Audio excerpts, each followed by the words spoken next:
So the theme of my talk, as Michael mentioned, is spiritual reading. And I thought that it would fit in well with this Third Ray Conference and the theme that the Seven Ray Institute has chosen, which is Forerunners of the Light. Because the theme of spiritual reading comes from one of the great forerunners, the ancient sage from India, Patanjali, who we're told 11,000 years ago put forth into writing what had been an oral tradition of spiritual training. And we're told that that training has been very effective over the years and now will be serving the needs of the spiritual hierarchy for the next 7,000 years. So although many forms of spiritual training are extant in the world today, people in the West in particular are always looking for something new and faster, perhaps, and more novel in some ways. We are told that the spiritual hierarchy of the planet advocates for the use of the training of the Raja Yoga system, which is the system put down by Patanjali.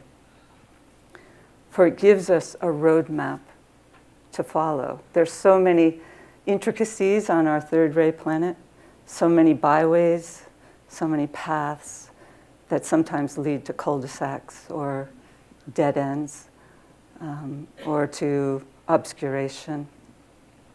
But if we can utilize the tools of the Yoga Sutras, which they're called, it gives us a guideline and a roadmap to follow, hence its effectiveness.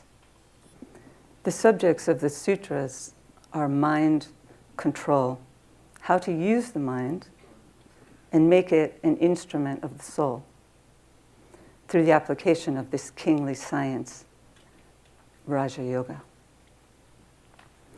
Raja Yoga provides the means whereby the mind can be illumined and made aware of those things from the soul realm. The sutras are a collection of 196 aphorisms, short sayings. And it's one of the 3 books that was advocated by the Tibetan that all spiritual seekers should study. The Yoga Sutras of Patanjali, the teaching in the Bhagavad Gita, and the teaching of the New Testament. He said those 3 should be under all of our belts. And although the sutras were quite popular during their earlier centuries in the East, we're told that they were lost completely between the 12th and 19th centuries. For 700 years, they disappeared. And they were only discovered and popularized again and brought to the West by the great sage Swami Vivekananda and the Theosophical Society. So it's really rather recently that they've come again to our attention. And perhaps this was because now the mental body of the Western seeker and their consciousness is better ready to receive the impression which the sutras bring. So while we live in a world wherein people are constantly seeking these new things, as I said, the sutras give us pause to focus on eternal truths. There are many translations of the sutras, and the Tibetan thought them of such importance that he undertook his own translation from the Sanskrit. And he and Alice Bailey wrote a very insightful commentary. And these translations are embodied in the book, The Light of the Soul. So if you're not familiar with it, I'm sure it's available in the bookstore. Originally, the sutras trained individuals here and there in light of the ancient Indian tradition. But now, because of so many seekers being in need of spiritual training, we're told that the application to these sutras is being applied by groups. And the Tibetan says the results of this training are amazing, have been amazing. And they're helping humanity to play its part in this vast collective work of making our planet sacred, of turning the etheric body from a network of squares into a network of triangles. And we're told that this making of our planet sacred, which is occurring now and over long periods of time, is enabling our logos, our planetary logos, to come into a closer relationship with the solar logos and to be a more effective channel for that solar light. In a certain sense, our logos is becoming at one with a solar being. And that light from the combined logoi is able to penetrate into the consciousness somewhat of the groups forming now. And as I said, the particular aspect of the sutras that I wanted to speak about is that first sutra of the second book. The first book of the Yoga Sutras, it's divided into 4 books. The first book talks about the goal of yoga or union, and the second book talks about how can we achieve that union. The goal is set out in the first sutra of the first book as simply Om, yoga or union. That's the whole goal of the treatise. That's the whole goal of the Raja Yoga path, to achieve union with the soul. But the second book, as I said, gives us the means whereby we can achieve that goal of union. And one of the first items is spiritual reading.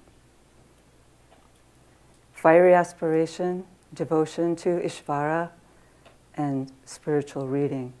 And spiritual reading is related more to the mental aspect, using the mind.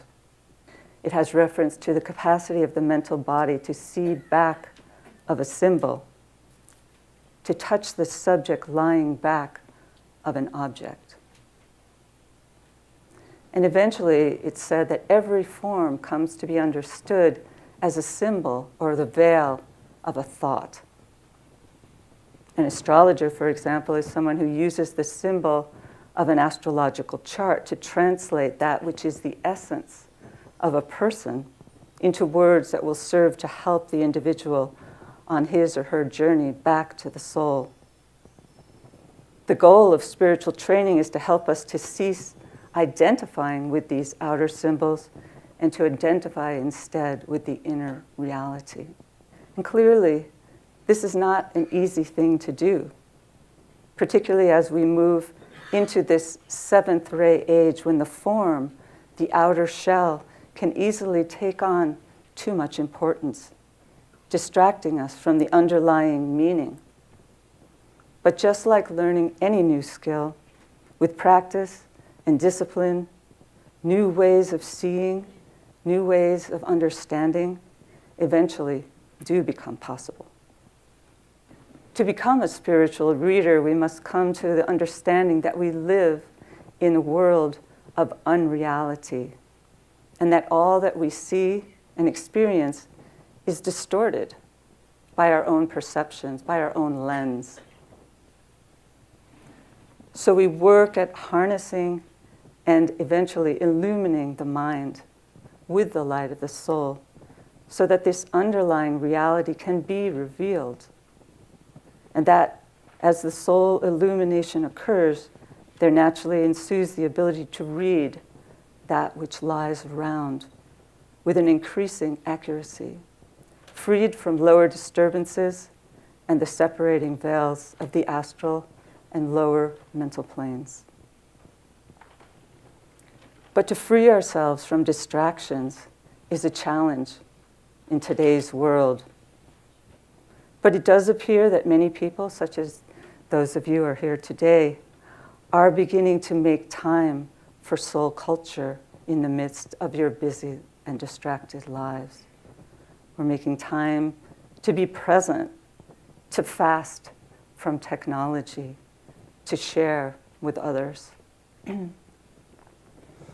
Other hindrances besides the world of distractions that Patanjali pointed out that are hindrances to this art of spiritual reading include too strong a sense of personality,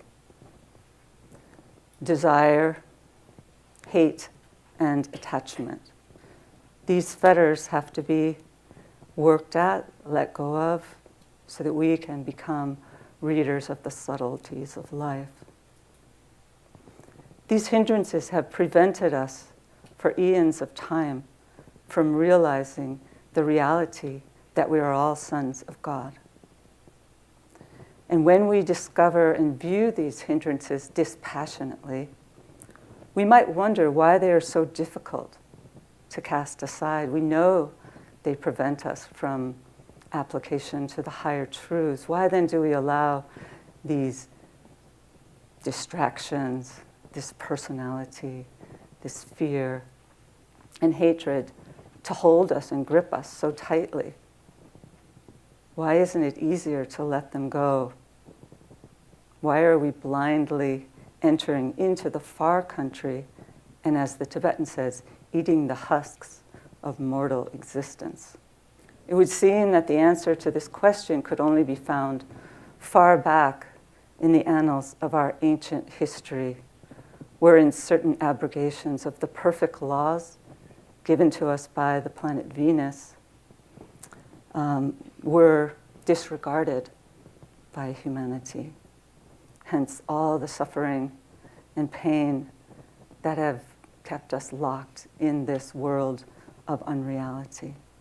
So therefore, it's only through the ability to pierce through the hindrances that we begin to see more clearly and come under the guidance of our soul.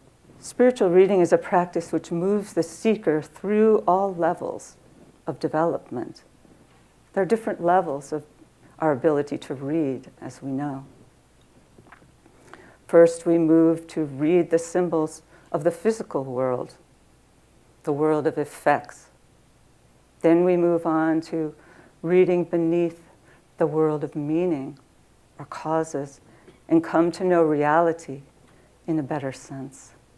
But eventually, the Tibetan tells us, application to the art of spiritual reading leads to the ability to move into the triadal world of significances. These higher aspects of the art of spiritual reading will enable us at some distant point to read the greatest book that has been written, that book that is the starry heavens itself. The book which we're told contains the entire history of humanity within its symbols, stories, and myths. These heavens were the television of ancient peoples. Are we any better today with our television? As we begin to read the heavens with greater accuracy, we'll begin to penetrate more fully into the mystery and majesty of such alignments as this upcoming festival week. We'll participate more consciously in releasing, therefore, new life onto the earth. But clearly to read and know something of such higher alignments that occur at times such as the festival week and perhaps at the Sirius festival, they're really beyond our capacity to understand at this time. For to read these things accurately involves insight into movements within the vast configuration of stars and cycles of time. These applications are certainly only possible by certain members of the spiritual hierarchy of our planet, and only a fragment of this understanding has trickled down to us at our higher moments. Surely as the new astrology comes into being around the year 2025, the influence of some of the extra-zodiacal constellations will increasingly be brought to the attention of humanity, as Nicholas had highlighted in his presentation. And this will be so because there will be new developments within human consciousness that will enable us to respond more fully, to read more deeply into these powerful and, to us, relatively new influxes of energy.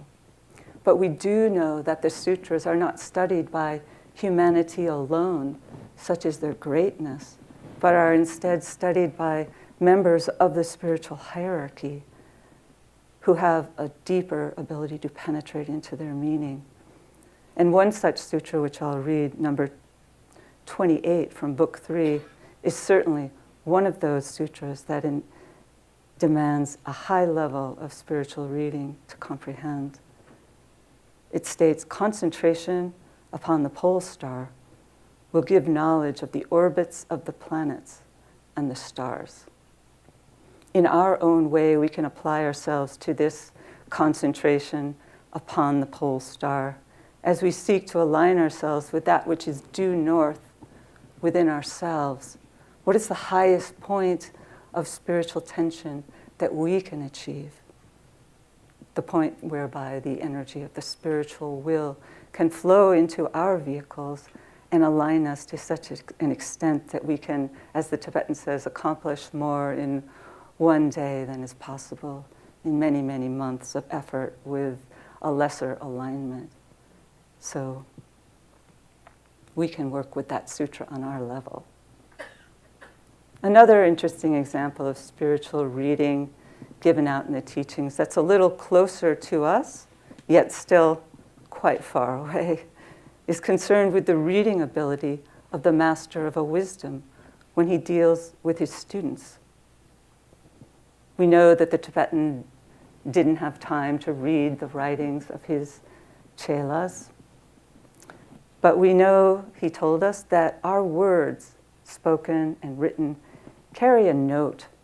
They carry a vibration and a symbolic aspect that is of more importance than their outer form expression. And that the real and underlying motive of our words is revealed by this vibratory impact that each of us releases. The Tibetan wrote of his work of spiritual reading, one perhaps minor aspect of his work is, he said, one glance in the direction of the disciple with the thought in mind of ascertaining the value of his contribution in words serves to bring into my line of vision the symbol which is the product of his written thought.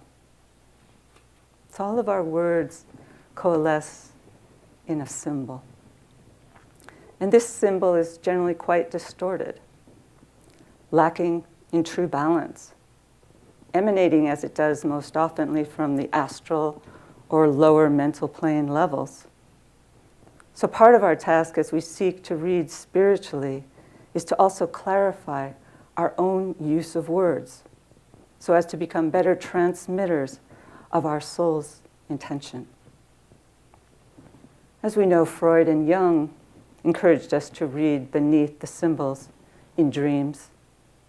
Native peoples and some schools of Vedic astrology have long used a type of spiritual reading to find answers to pressing questions in the lives of people, the meaning behind outer events.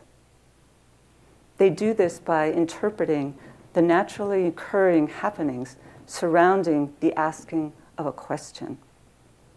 They observe, for example, the weather at the time, the animals that cross the path, the people and other circumstances that might surround the event.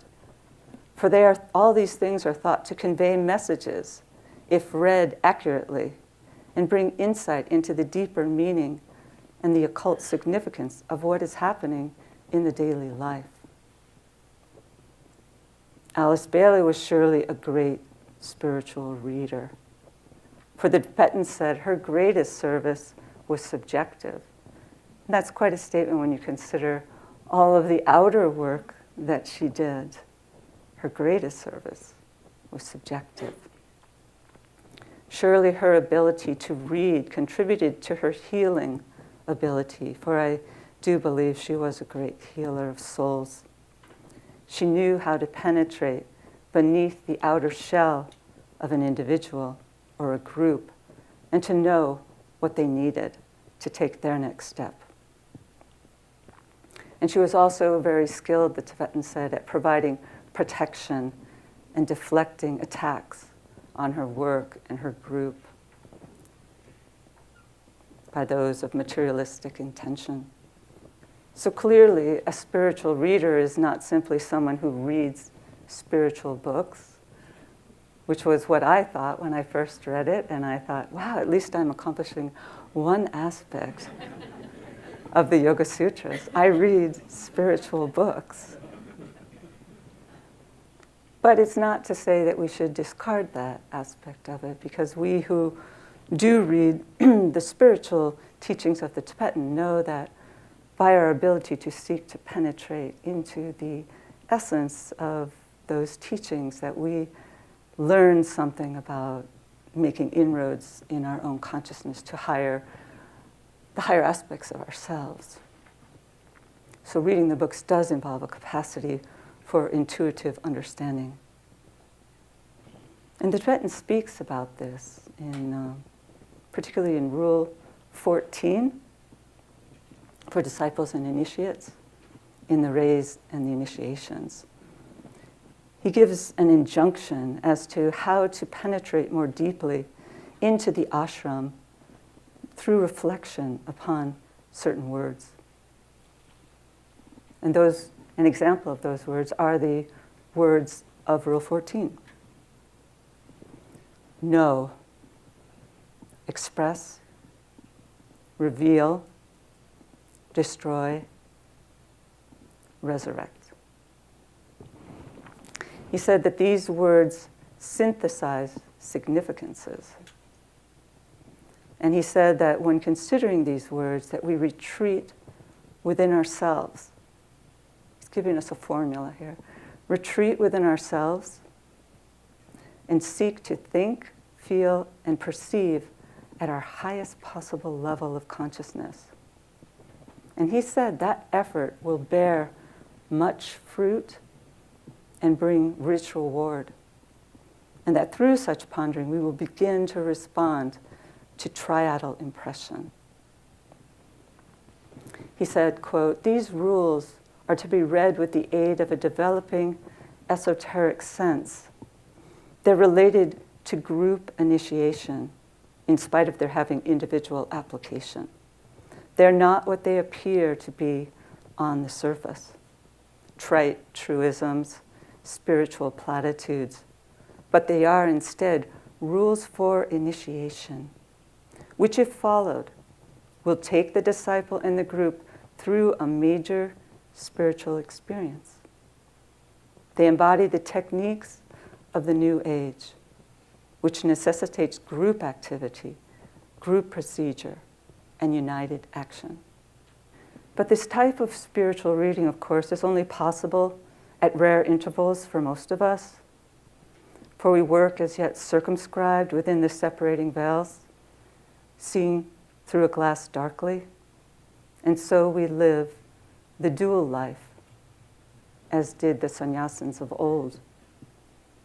But as contemporary sannyasins, we live and move within the jungles of the West, the cities of the world.